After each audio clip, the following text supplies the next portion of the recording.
శంకరం ఊహించినట్లుగానే మర్నాడతను ఆఫీసులో అడుగు పెట్టగానే అతనికంటే ముందుగానే వచ్చిన కౌసల్య ఏదో సమాధానం కోసమన్నట్లు శంకరం ముఖంలోకి పదే పదే గుచ్చిగుచ్చి చూసింది. అయితే శంకరం ఆమెతో ఎటువంటి మాట మాట్లాడలేదు. రోజూలాగానే సన్నగా ఓ చిరునవ్వు నవ్వేసి ఊరుకున్నాడు. దాంతో కౌసల్య ముఖం చిన్నబోయింది.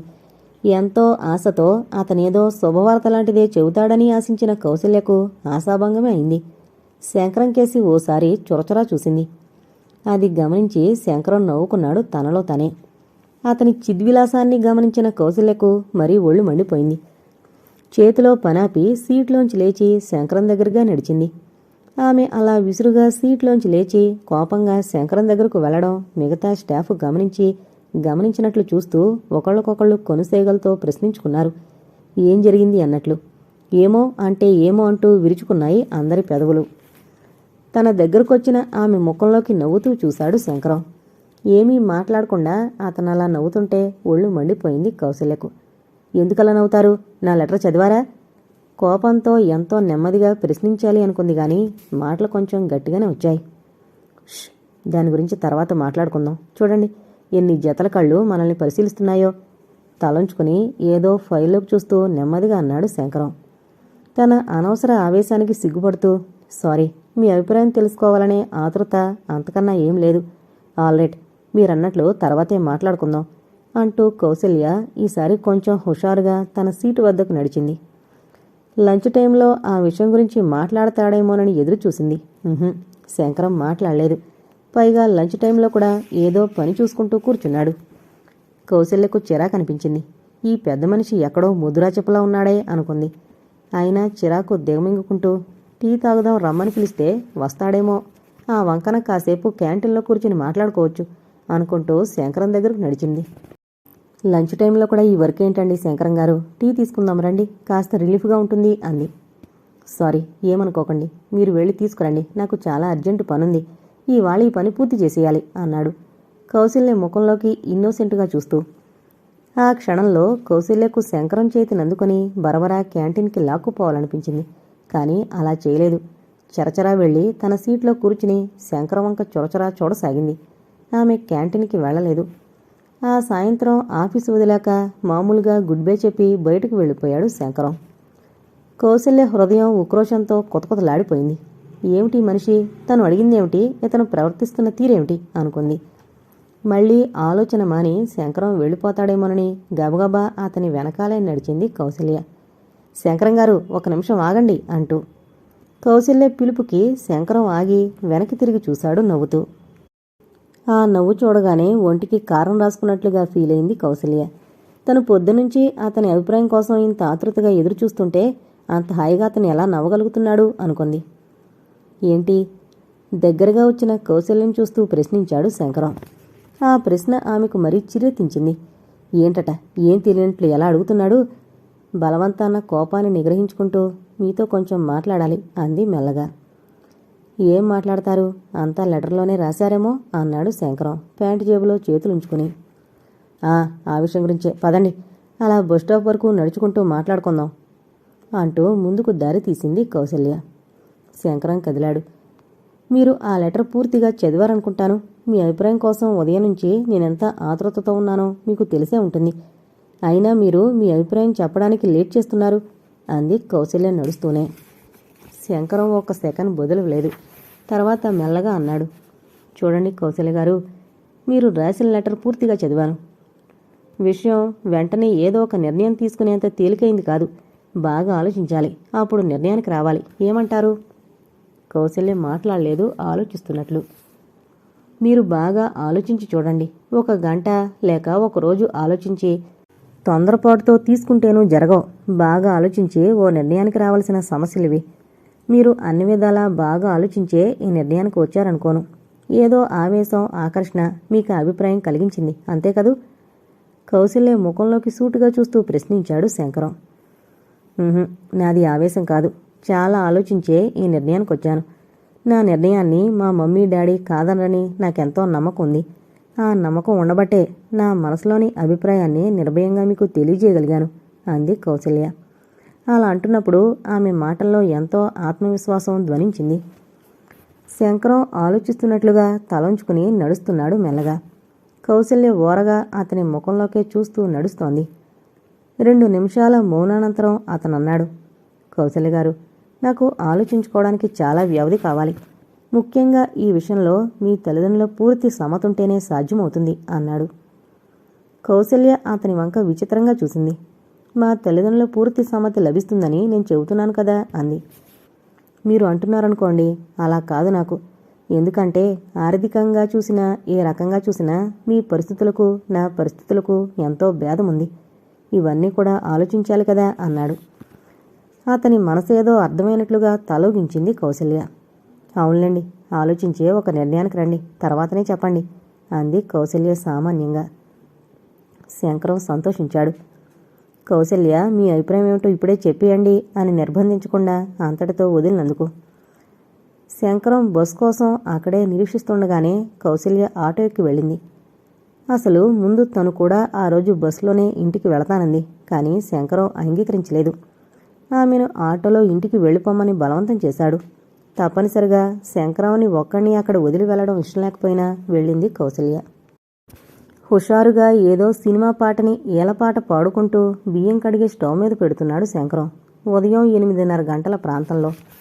సరిగ్గా ఆ సమయంలోనే ఎవరో తలుపు తట్టిన చప్పుడైంది. ఆ సమయంలో తన కోసం వచ్చిన వాళ్ళెవరా అనుకుంటూ ఆశ్చర్యపడ్డాడో క్షణం. చీకటితోనే పాలవాడు, ఆ తర్వాత కుర్రలవాడు తప్ప ఉదయం అతనింటికి మరెవరూ రారు.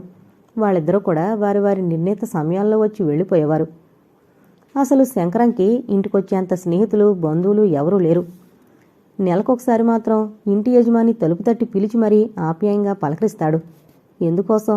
అద్దె డబ్బుల కోసం. అంతకుమించి అతనింటికి ఎవరూ రారు. అందుకే కొంచెం ఆశ్చర్యపోతూనే వెళ్ళి తలుపులు తెరిచాడు.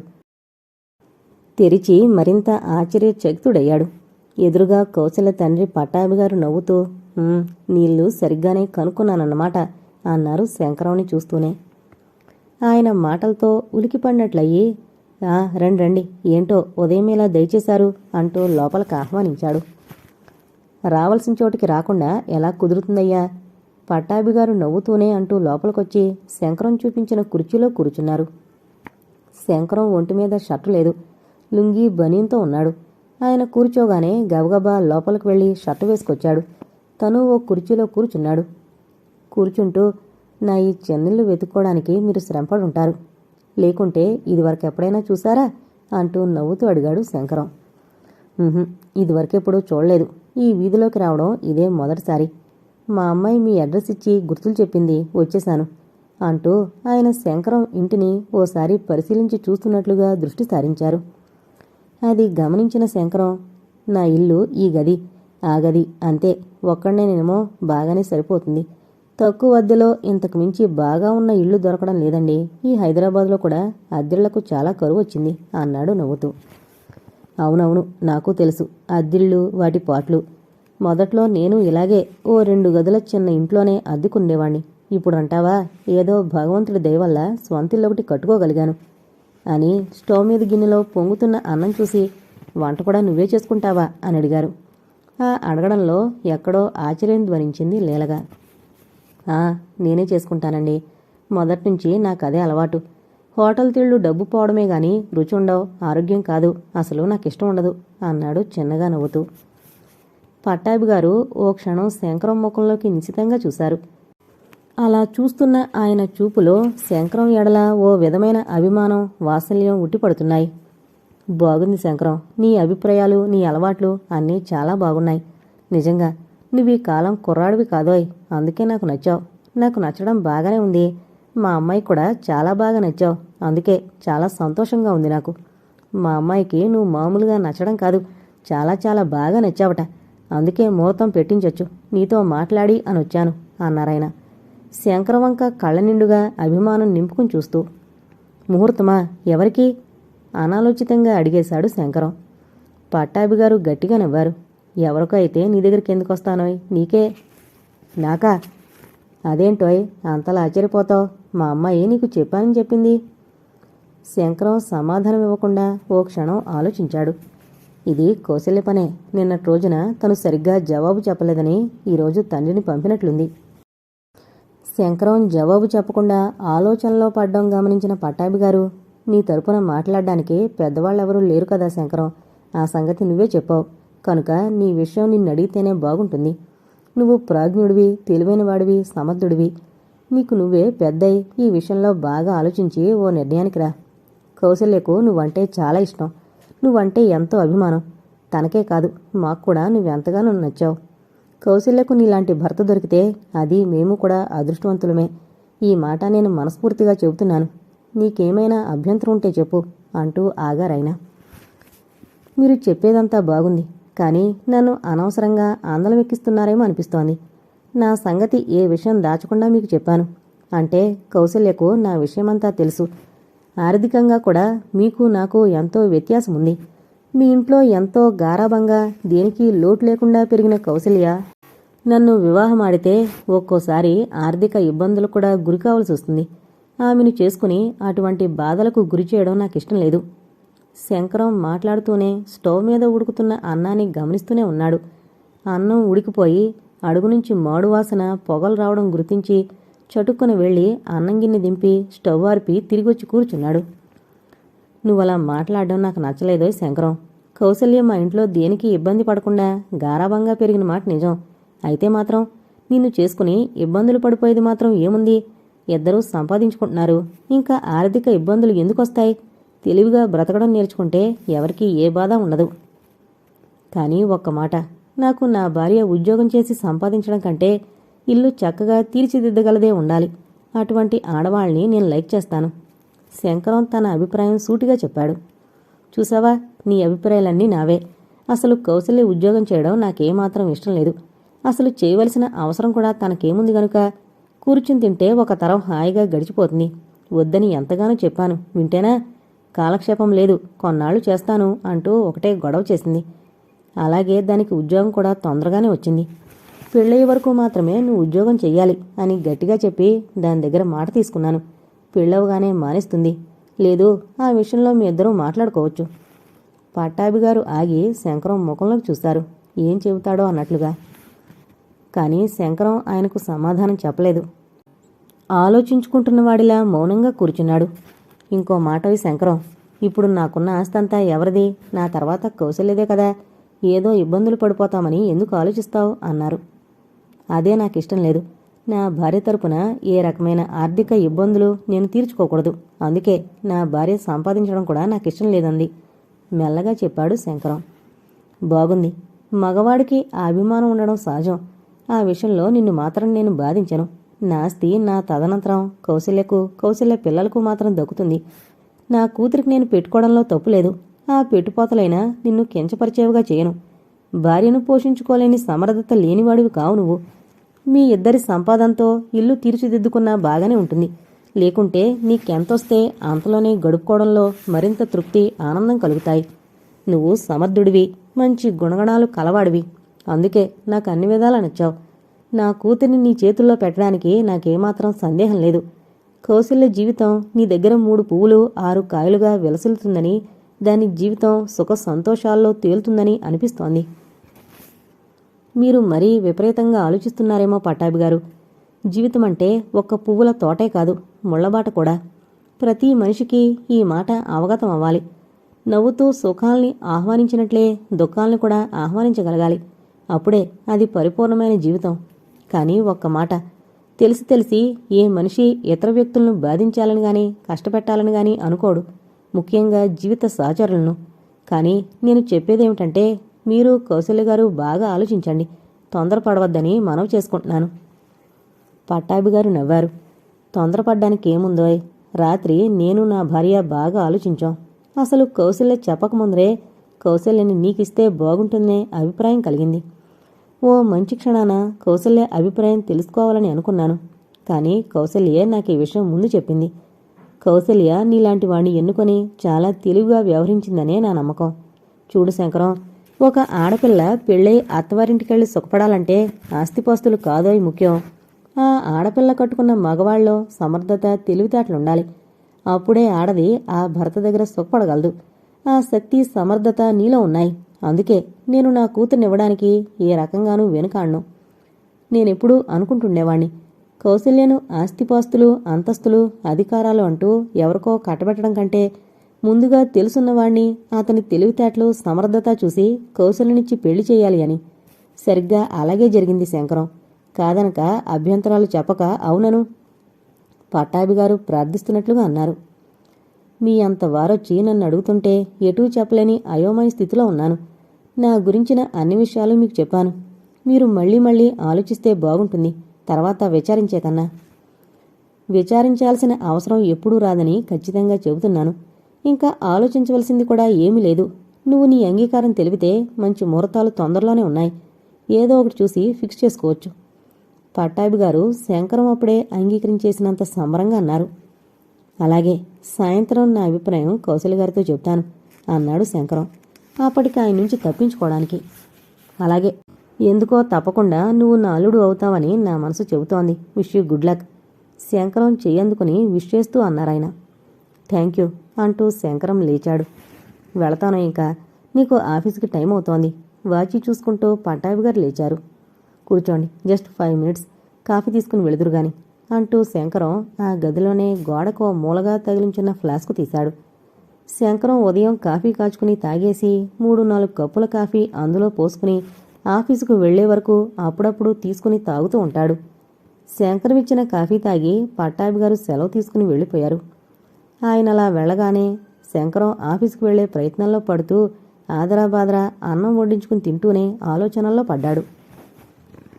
ఆ సాయంత్రం తన అభిప్రాయం కౌశల్యకు చెప్పి తేలిగ్గా ఊపిరి పీల్చుకున్నాడు శంకరం. తన అభిప్రాయం కూడా చాలా సింపుల్గా తెలియజేశాడు శంకరం.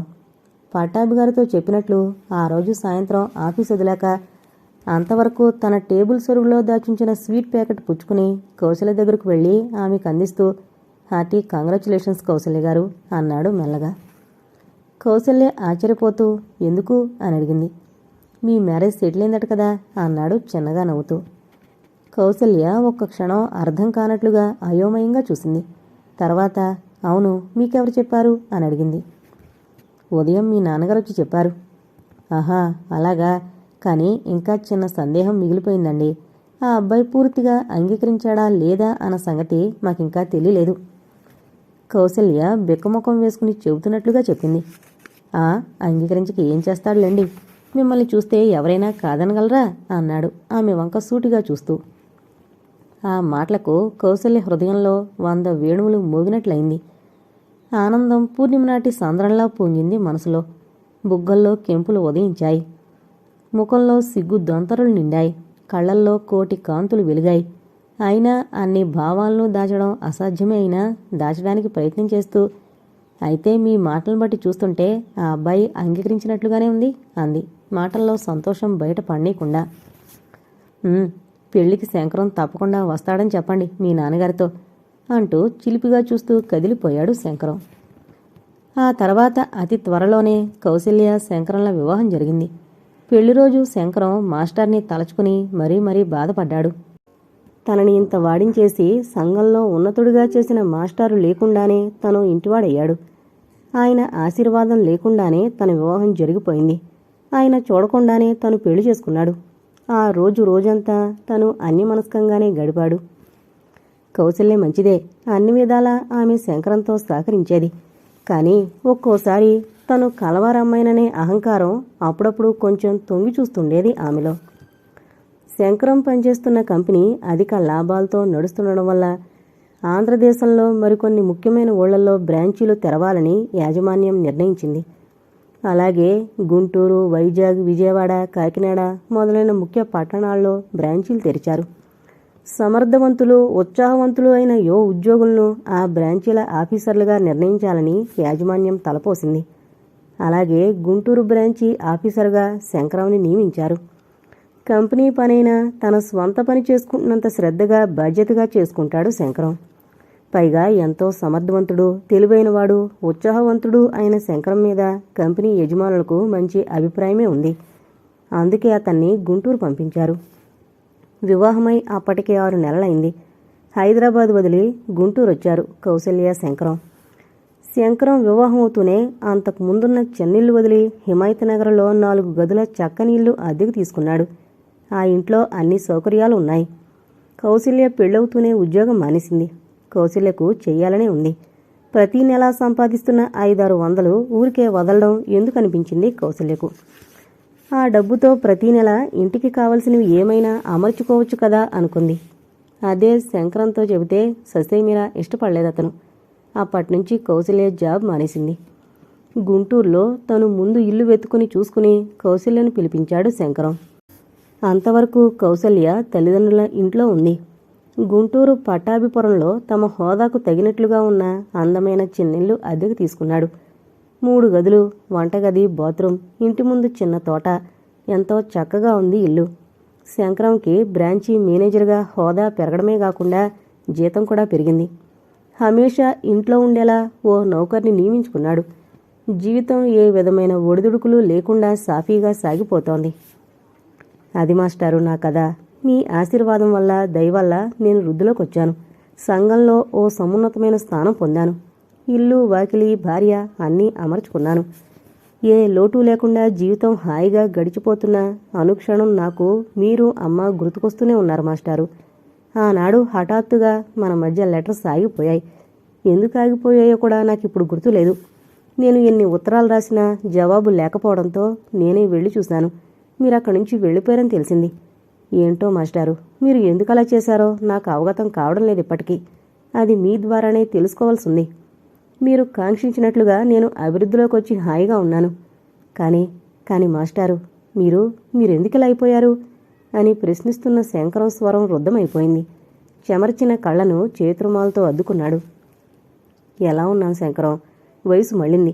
పోయే రోజే గాని వచ్చే రోజు కాదు కదూ అన్నారు మాస్టారు పేలవంగా నవ్వుతూ. అది కాదు మాస్టారు, మీరు ఇటువంటి స్థితిలో ఎందుకున్నారు అమాయకంగా అడిగాడు శంకరం. విధి లిఖితం శంకరం, అంతా భగవాన్ నిర్ణయం. భగవంతుడు నుదుట రాసిందాన్ని తప్పించుకోవడం ఎవరితరం చెప్పు? మాస్టారు నవ్వారు తిరిగి పేలవంగా. అలా అని తప్పించుకోకండి మాస్టారు. నేను మీ ఎదుటే అనకూడదు అని మిమ్మల్ని చిన్నపుచ్చకూడదు, కానీ అంటున్నాను. మిమ్మల్ని ఎప్పటికైనా తిరిగి చూడగలనన్న ఆశ ఉంది మాస్టారు. కానీ ఇంత దయనీయమైన స్థితిలో చూస్తానని ఎప్పుడూ ఊహించలేదు మాస్టారు. మిమ్మల్ని ఇలా చూడడం నాకు చాలా బాధగా ఉంది. అవును మాస్టారు, అమ్మ కనిపించలేదు, ఎక్కడున్నారు? శంకరం హఠాత్తుగా అడిగాడు. మాస్టారి వదనం లీనమైపోయింది. ముడతలు పడిన ఆ ముఖంలో విషాద ఛాయలు అలుముకున్నాయి. అమ్మా ఇంకెక్కడుంది శంకరం, చనిపోయి 10 ఏళ్ళు అవుతోంది అన్నారు. మాస్టారు అప్రయత్నంగా ఆకరందన చేసినట్లుగా పిలిచాడు శంకరం. ఎందుకు శంకరం అంత ఆశ్చర్యం? జన్మించిన వాళ్ళు గిట్టక తప్పదు. జానకి అదృష్టవంతురాలు. అందుకే పసుపు కుంకుమలతో నిండు ముత్తైదువుగా నా ఒడిలో తను చాలించింది. మాస్టారి స్వరం విచిత్రంగా వణికింది. మాస్టారు, అమ్మ చనిపోయిందా? శంకరం భాషపరుద్ద స్వరంతో తనలో తను అనుకున్నట్లుగా అన్నాడు. మాస్టారు శంకరం వంక ఆర్ద్ర నయనాలతో చూస్తుండిపోయారు. ఎంత ఆశ పెట్టుకున్నాను మాస్టారు. ఎప్పటికైనా మిమ్మల్ని కలుసుకుని తీరతాననిపించింది. నా అంతరాత్మ నాకు అలా బోధించింది. కానీ ఇంత ఘోరం ఇలా జరుగుతుందనుకోలేదు మాస్టారు. అమ్మను కోడలికి చూపించాలని ఎంతో అనుకున్నాను. కానీ శంకరం నోట్లోంచి మాట పెగల్లేదు. బాధపడకు శంకరం, ఏదీ మన చేతుల్లో లేదు. అన్నీ మనం అనుకున్నట్లుగా జరగవు. శంకరం భుజం మీద చేయి వేసి మెల్లగా తడుతూ అన్నారు మాస్టారు. అసలు ఎలా జరిగింది మాస్టారు? అమ్మకేమైంది? కళ్ళు తుడుచుకుంటూ అడిగాడు శంకరం. అదంతా చెప్పాలంటే ఓ పెద్ద కథ అవుతుంది శంకరం. పర్వాలేదు మాస్టారు, చెప్పండి, నాకు తెలుసుకోవాలనుంది. ఇన్నేళ్ల మీ ఉనికి నాకు తెలియకుండా ఎందుకంత అజ్ఞాతంగా ఉండిపోయారు? మీరిన్నాళ్ళు ఎక్కడ ఎలా ఉన్నారో చెప్పండి. ఎందుకు నాయనా, ఇదేం భారతమా రామాయణమా? విని నువ్వు బాధపడ్డం తప్పించి మరేం లేదు. అలా అనకండి మాస్టారు, మీ బాధలో నేను పాలు పంచుకుంటాను. అది నా బాధ్యత కూడా. మాస్టారు మీరు చెప్పండి ప్రాధేయపూర్వకంగా అడిగాడు శంకరం. మాస్టారు సమాధానం చెప్పలేదు. ఎటో చూస్తూ ఊరుకున్నారు. శంకరం ఆయన కళ్ళలోకి చూశాడు లోతుగా. ఆ కళ్ళల్లో ఏవో బాధాస్మృతులు కలగాపులగంగా కనిపిస్తున్నాయి. చెప్పండి మాస్టారు, శంకరం తిరిగి అడిగాడు. శంకరం, ఇంతవరకు నోరు తెరచి నా జీవిత కథను ఎవరికీ చెప్పుకోలేదు. తెలుసుకోవాలని ఎవరూ ప్రయత్నించలేదు.